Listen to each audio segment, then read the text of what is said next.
Սպիտակի ոլորանները փակ են, տարածաշրջանների մեծ մասում ձյուն է տեղում։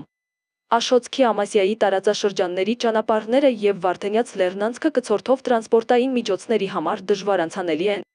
ինչպես հայտնել է ճանապարհային դեպարտամենտը Արարատի Եղեգնաձորի, Վայքի Սիսիանի Բաղրամյանի Թալինի Արթիքի Աշոտցքի Աշտարակի Ապարանի Արագածի Սպիտակի Վանաձորի Ստեփանավանի Նայիրի Աբովյանի Հրազդանի Սևանի Դիլիջանի Գավառի Մարտունիի Ճամբարակի տարածաշրջաններում ձյուն է տեղում։ Ապարանի Արագածի Սևանի Ճամբարակի